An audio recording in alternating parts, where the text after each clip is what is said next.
A'udzu billahi minasyaitonir rajim. Bismillahirrahmanirrahim. Innal hamdalillah nahmaduhu wa nasta'inuhu wa nastahdihi wa nastaghfiruh wa na'udzu billahi min syururi anfusina wa min sayyiati a'malina. May yahdihillahu fala mudilla lahu wa may yudlil fala hadiya lahu. Asyhadu an la ilaha illallah wa asyhadu anna Muhammadan abduhu wa rasuluh. Allahumma salli wa sallim ala sayyidina Muhammad wa ala alihi wa sahbihi wa sallam, amma ba'du. Saudara, apa khabar? Mudah-mudahan Allah Ta'ala memberkati dan juga merahmati apa saja yang tuan-tuan, puan-puan yang sedang lakukan sekarang ini. Dan mudah-mudahan Allah juga memelihara kita daripada bencana kesihatan yang sedang melanda Malaysia, khususnya COVID-19 yang masih lagi berlegar di luar sana. Jadi berhati-hatilah, jagalah diri, ikutilah SOP yang telah ditetapkan oleh pihak kerajaan. Mudah-mudahan dengan ketaatan kita itu dapat melandaikan lekuk jangkitan COVID-19 di negara ini, insya-Allah.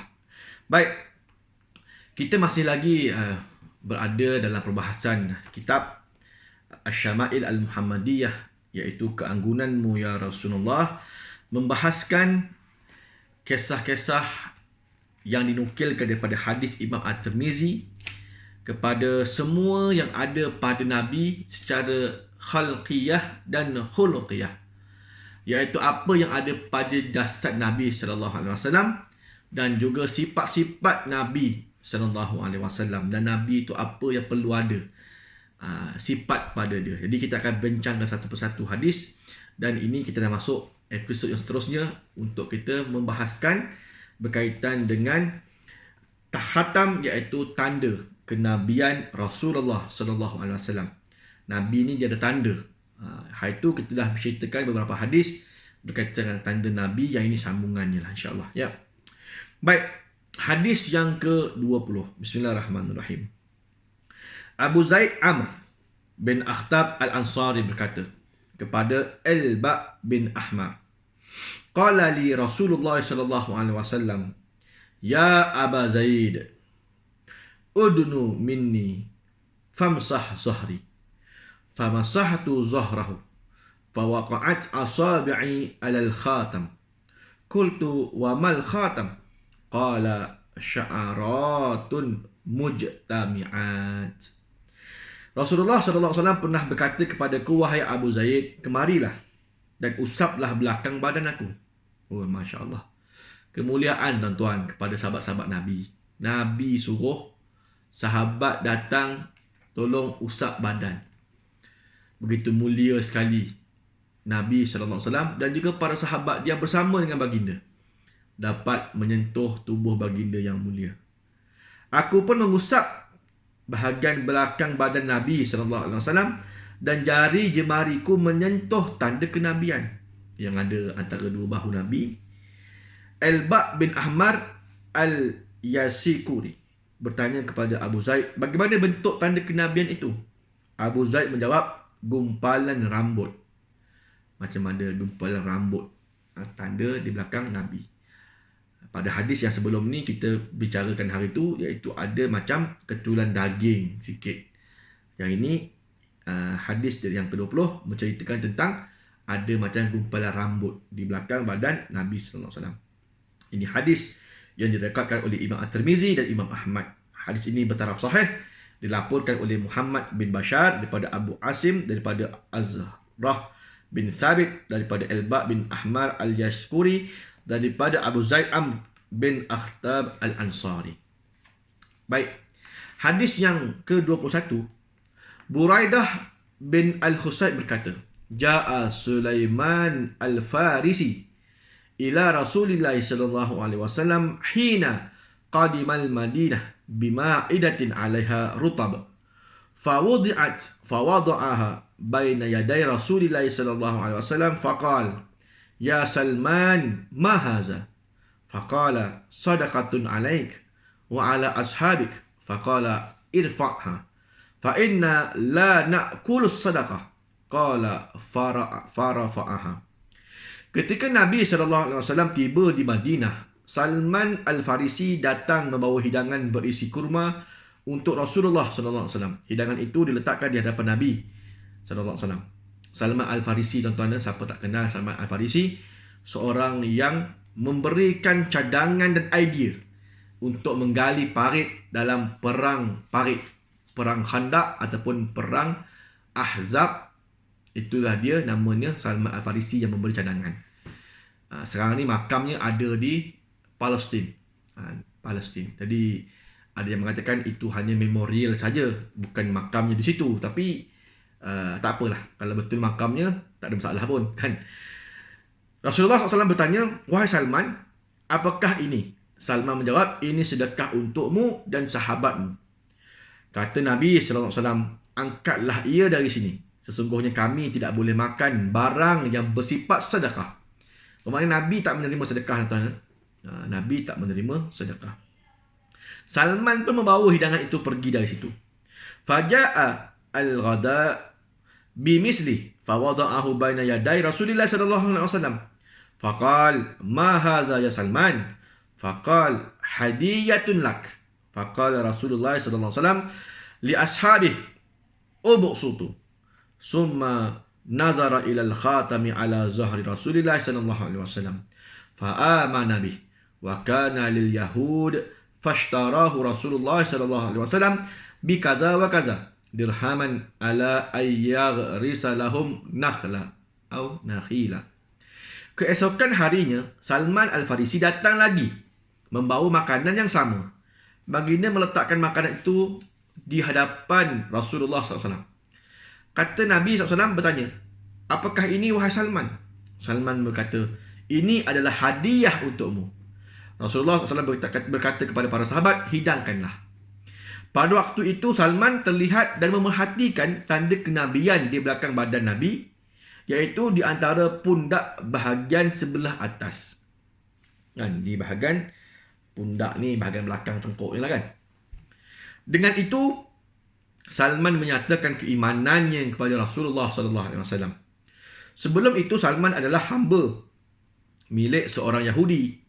Nabi SAW menebus Salman dengan sekian dirham. Adalah beberapa dirham harga untuk kebebasan diri Salman. Cara membayarnya adalah dengan menanam tanaman kurma di atas sebidang tanah untuk mereka. Jadi kalau kita melihat penerangan yang ada di bawah ini, menurut maklumat yang Salman memperoleh daripada pendeta-pendeta Nasrani, kebenaran baginda adalah seorang Nabi dapat dikenali melalui tanda khatamun nubuwah. Oleh kerananya Salman bersungguh-sungguh mencari kebenaran itu. Dan tebusan Salman berupa menanam 300 pokok kurma sehingga tumbuh dengan baik, ditambah dengan 40 batang emas. Para sahabat membantu Salman dengan benih pokok kurma. Rasulullah SAW sendiri ikut menanamnya, sedangkan yang menyediakan batang emas adalah seorang sahabat. Salman tidak dapat ikut perang Badar dan Uhud. Ini kerana pada ketika itu dia masih dimiliki oleh tuannya, iaitu orang Yahudi. Walaupun sudah memeluk Islam, dia ikut berjihad pada perang Khandaq Ahzab, iaitu perang parit tadi lah.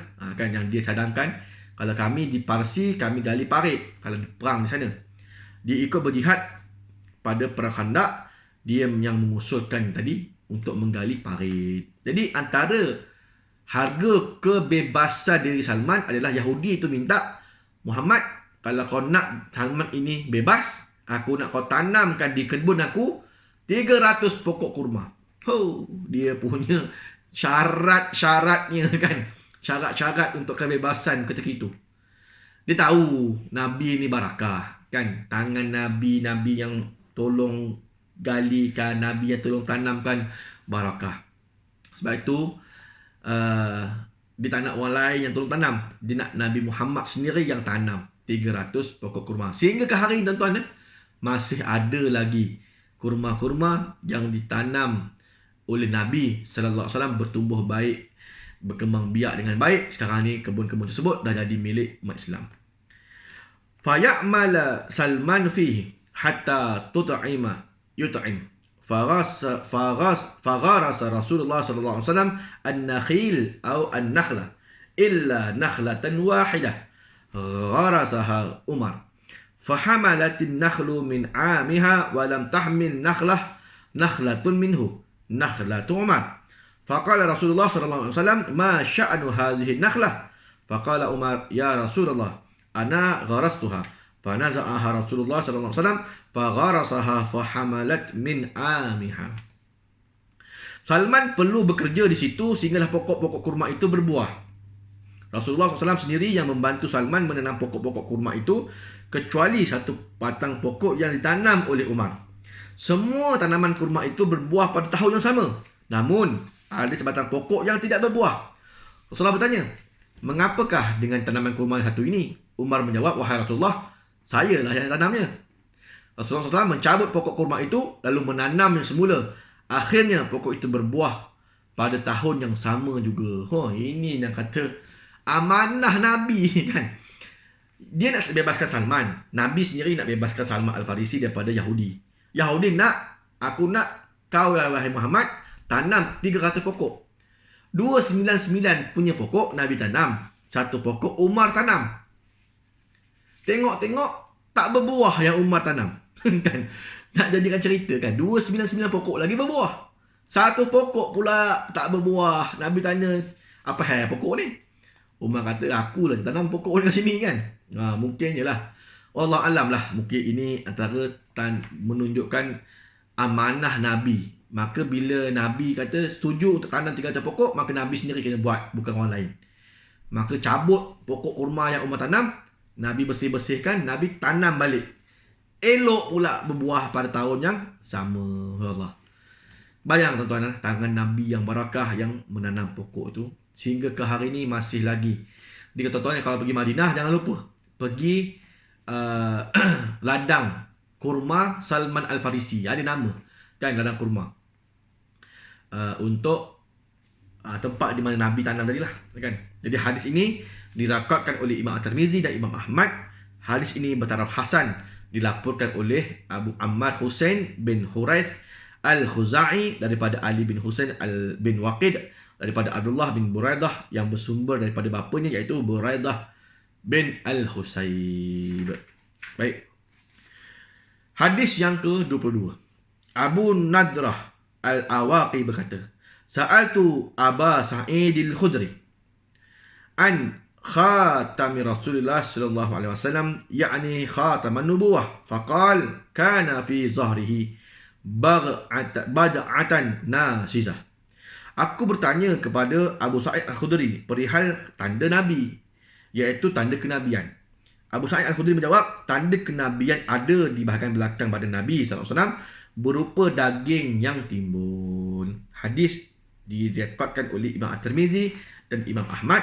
Hadis ini bertaraf hasan, dilaporkan oleh Muhammad bin Bashar daripada Bishr bin Al-Wadah daripada Abu Aqil Al-Dawraqi yang bersumber daripada Abu Nadrah Al-Awaqi. Jadi ini dia cerita berkaitan dengan tanda Nabi. Jadi beberapa hadis yang sebelum ni pun kita ceritakan memang ada lah tanda Nabi tersebut.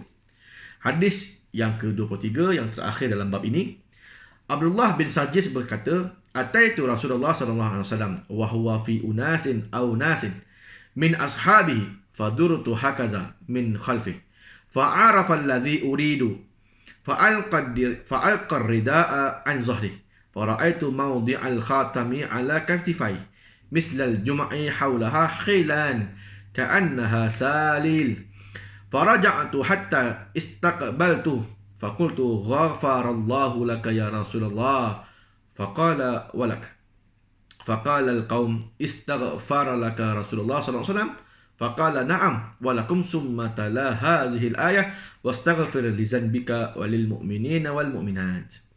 Aku pergi menemui Rasulullah sallallahu alaihi wasallam ketika baginda Nabi sedang duduk-duduk bersama para sahabatnya. Aku berjalan mundar-mandir kulu kilih di belakang baginda. Baginda faham apa yang aku inginkan. Macam faham je kan. Tengok belakang Nabi pusing macam Nabi boleh agak lah. Ini mungkin nak tengok kot tanda kenabian aku. Ibarat gitulah. Dengan itu baginda pun melepaskan selendang yang menutupi belakang badannya. Ridak. Kan satu kain yang ridak yang warna hijau yang biasa orang pakai kat tepi ni. Nabi pun turunkan selendang tersebut yang menutup belakang-belakang dia. Aku dapat melihat letak tanda kenabian yang berada di antara kedua-dua bahunya sebesar genggaman tangan. Di sekelilingnya ada bintik kehitam-hitaman seperti kumpulan jerawat. Sebelum pulang, aku menghadap Nabi SAW dan berkata kepadanya, wahai Rasulullah, semoga Allah mengampunimu. Rasulullah SAW berkata, begitu juga denganmu. Para sahabat yang berada di situ bertanya kepada Abdullah bin Sarjis, adakah Nabi SAW memohonkan keampunan buatmu? Abdullah bin Sarjis menjawab, ya, begitu jugalah untuk kamu semua. Kemudian Abdullah bin Sarjis membaca ayat, dan mintalah ampun bagi dosamu dan bagi orang yang beriman lelaki dan perempuan. Surah Muhammad ayat yang ke-19. Bayangkan bila, yelah tadi sahabat tadi tu memang nak tengok di mana letaknya khatam Nabi tu. Tapi yang paling penting apa dia tuan-tuan? Doa Nabi keampunan. Bila dia kata, semoga Allah Ta'ala mengampunimu ya Rasulullah. Nabi memang diampunkan maksum. Tapi doa Nabi itu kepada dia dan para sahabat.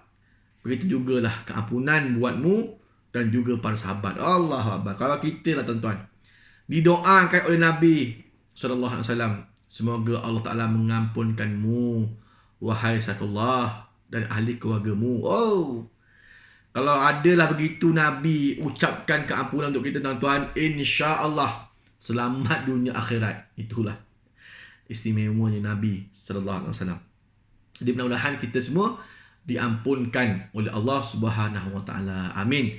Akan dosa-dosa yang telah lalu maupun yang akan datang. Amin ya rabbal alamin. Hadis diriwayatkan oleh Imam At-Tirmizi dan Imam Muslim. Hadis ini bertaraf sahih, dilaporkan oleh Ahmad bin Al-Miqdam Abul Ash'as Al-Ijli Al-Bashir Al-Bashri daripada Hamad bin Zaid daripada Hashim Al-Ahwal daripada Abdullah bin Sarjis. Baik, selesai beberapa hadis berkaitan dengan khatam, iaitu tanda kenabian Rasulullah sallallahu alaihi wasallam.